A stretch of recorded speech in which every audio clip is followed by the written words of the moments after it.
What is going on, guys? Predator458 here, and welcome back to my channel. Today's video is not necessarily going to be that much about the gameplay in the background. This is just a Tirpitz match that I had. It was an okay match, not all that brilliant. But the main reason why I thought I would do this video is just kind of a chatting video. Wanted to address a few questions or something that I've seen popping up, and maybe even talk a little bit about the release of World of Warships, which obviously happened on Thursday last week. I'm not entirely sure when you'll see this video. This might be Monday's video, but it'll probably go up sometime the week after the release of World of Warships. So this video, the main focus, I suppose, is recently I've been getting a lot of comments from people who have been remarking about the lag and that sort of thing that I am getting in game. So I thought I'd make a little video just to talk a bit about this, a little bit of a rant, if you will, and just let you guys know kind of what I am dealing with and why. So basically, if you didn't know, I'm from South Africa. Now, we're not a first world country. We have parts of it are first world, certainly, but we don't have lions and elephants as pets. We can go and see them, but we don't have them as pets. It's probably, in terms of where we live, in terms of the suburbs, it's probably very much like where you live. But anyways, one of the areas that South Africa really is lagging behind in the rest of the world is in terms of our internet infrastructure. Part of the reason for this is that only one company in this country, in South Africa, is allowed to provide sort of fixed landline telephones for your fixed telephone lines and your fixed landline ADSL internet connections. And that company is called Telkom, and they are they're owned by the government. It's a government run company, parastatal or whatever they want to call it. So that's a bit of a touchy subject, but because of the fact that they are the only ones who are allowed to do this, they had a complete monopoly for many years, and they didn't invest in improving the infrastructure or anything like that because they didn't need to. About 10, 12 years ago is when we started to see improvements. We started getting uncapped accounts. I remember when we first got ADSL at my parents' house when I was still in school, and that it was a 384 kilobyte or kilobit a second line. So 384 kilobits per second line, 0.3 megabit line, and we had a 3 gig cap, and that had to last us the month. Eventually we got uncapped and the speed started getting better. Around that time, someone actually worked out that if you needed to download 100 gigs of data, it was not only cheaper, but it was also faster to fly from Johannesburg to Singapore, which is on the other side of the world, download the 100 gigs of data there and fly back than it was to download the 100 gigs locally. That is how bad it was.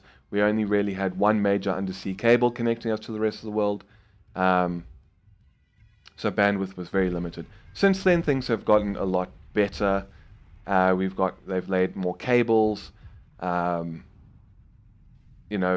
Prices have come down. They're still a lot more expensive than the rest of the world. The speeds are still a lot lower. I mean, as I mentioned in the one video, I have a 5 megabit line, so I can download at roughly 600 kilobytes a second. Upload speed is 1 megabit a second, and that costs me 900 Rand, which is the equivalent of about 70 or 80 US dollars at the moment. Now, unfortunately, it gets even worse for me. My internet connection is not even a fixed, fixed line ADSL connection or DSL connection, whatever you want to call it. It is actually a wireless internet connection. Why am I using a wireless internet connection? Thankfully, it is uncapped, which is a bloody good thing. And we managed to get a Citadel on that amog. It is uncapped. But when we moved into this house that we are currently living in, we checked before we moved. We saw the connection, the telephone jacks. So there are Telkom lines in the area. So we thought, brilliant, and we moved in. Once we moved in, we discovered that, well, there are no ADSL lines available in the area because the local ADSL exchange is full.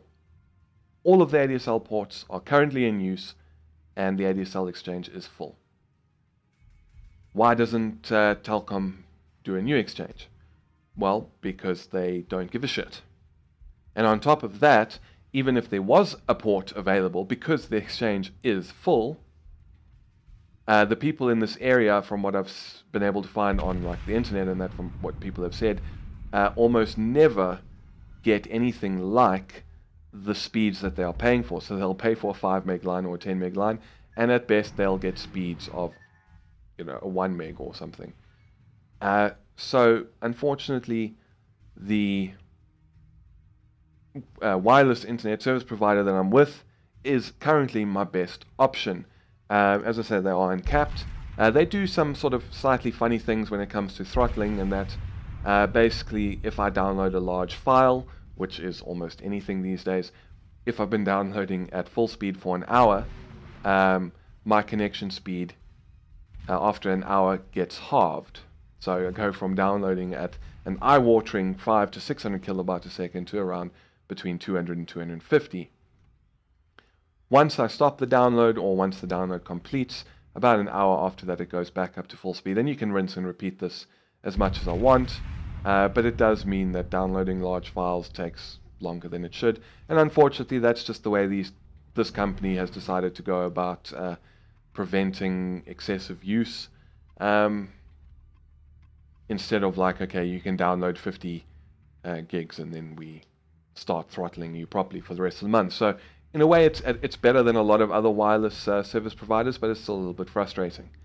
So what about fiber, I might hear you ask? Well, the good news is that people have finally decided to start implementing fiber connections and doing fiber to home. Unfortunately, naturally, because it's going to be new, it's going to be expensive, they're going to be good speeds, they've started rolling it out in obviously the high income areas in and around Johannesburg. So we're talking, I don't stay in a low income area, more of a middle class area, but it's certainly not where all the millionaires are living with their Ferraris and their Lamborghinis. And those are the areas that right now they're rolling it out to. And Johannesburg is a fairly big city. It's probably our wealthiest city, so there's quite a few of them. So I don't expect to see fiber in my area anytime soon. Right now I could get hold of Telkom and see if the exchange has freed up a little bit, but I don't think that would be a good idea, because I'd pay for a 4 meg line or a 10 meg line or whatever, and I'd probably not get anywhere near those speeds. So unfortunately, that is the internet scenario in South Africa at the moment. It's a little bit shitty. It has been for a long time. It's gotten better, but not at the speeds that anyone would really have wanted it to. And I mean, even some people have mentioned, have I tried LTE? And that is another possibility. When I first moved into this house, there were all sorts of problems with cancelling the ADSL account at my previous house. So it took longer than we wanted to try and actually even put the application in for ADSL with Telkom. And at that point, after a few weeks, I started using my cell phone to connect to the internet, buy a bit of data, and play War Thunder is what I was playing at the time. And unfortunately, like, even the cell phone signal is not all that great at my house, especially for LTE. There was like one spot, I think, on my desk. If I had my phone at just the right spot, I would be able to play fairly well and actually have a good ping and less packet loss and that sort of thing than I even get now with this fixed wireless connection. But unfortunately, as many things are related to the internet in this country, data is expensive. Cell phone data is even more expensive than getting it with a proper line, whether you go for a capped or an uncapped account with your service provider. So unfortunately, even that's not even a viable option. it's just going to be too expensive, and yeah, if I even dare look at my phone and it moves, I'll get disconnected from a game. So that is just a brief sob story about the state of internet in South Africa. So since we got another 6 minutes or so, let's talk about the release of World of Warships. Or rather the lack thereof, because at least at the time of recording this, I'm recording this on on Thursday, the day of release, the same day that I recorded my Nagato ranked battle video. But you know, with the release there came a 150 meg patch, which really just seems to have been like a new intro video and some changes to like the main menu interfaces and that sort of thing. So in essence, all that happened was they scratched out the beta tag, and it is the same game we've had since patch 0.4 came out. Nothing much has really changed.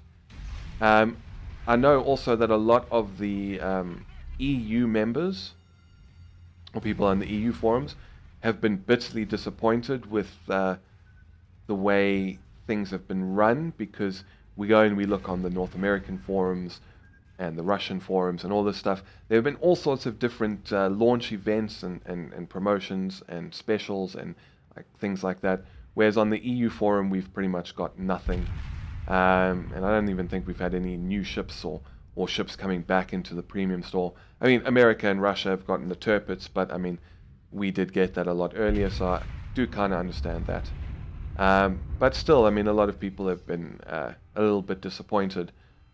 I can understand that, and unfortunately, in our efforts to get our front guns on target on the destroyer, we do run aground, but thankfully we're not going to pay for this mistake. We're not going to, I don't think we're going to take any torpedoes. We're just going to calmly and quietly back it out and go on with our business. Personally, I would have waited. Why make it release when there's nothing new and nothing's changed? I would have probably made the release tie in with the launch of the first German tech trees and the Soviet tech trees, which, you know, at last we heard are coming in October. Probably only like the German cruiser line, and that won't be the full tech trees, at least unless they really work overtime. But that's what I would have done. I would have tied it in with that instead of basically launching the game and saying, yeah, okay, we've launched, but when nothing has changed since the last major patch. The big change is obviously ranked battles, but we knew about those since 0.4.0 or 4.1 or whatever it was. We knew about those. We could even see them with a little countdown if we click the drop down battle button. So not much has changed, and I kind of understand why people are annoyed. Like, we could have done with some content, like maybe bring Warspite back into the premium shop, and we get another Citadel, and we finish him off for our third kill and our fifth Citadel. You know, bring some stuff back that you had taken away from the premium store or something. You know, give us some specials on, you know, port slots or premium time or gold, and none of that was done at the time I recorded this video, at least for the EU store. They had one special offer, which was 7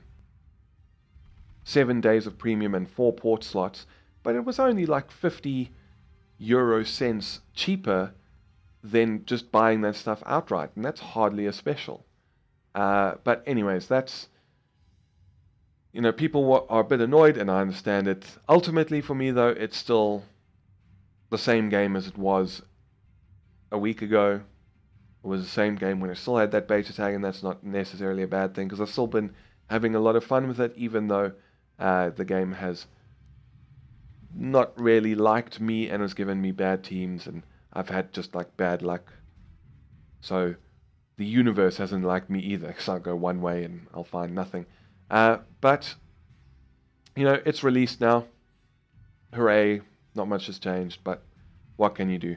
So that was my little video, vlog, whatever you want to call it, with some Tirpitz gameplay in the background, just of, you know, about, as I said, the internet issues that I face, and you know, the release of World of Warships. But as you can see, we got 48 target hits, 4 incapacitations, 3 kills, 5 citadels, and we defended a base twice for 569,000 silver, 2,500 research, and we achieved Dreadnought. And then on to the team score. We came first place for the team by about 600 points, and actually came very close to coming second overall. We did 123,047 damage, and still made just under 500,000 silver profit. So, anyways, I hope this video has brought some light onto why I get the lag that I do. I've just kind of had to get used to it.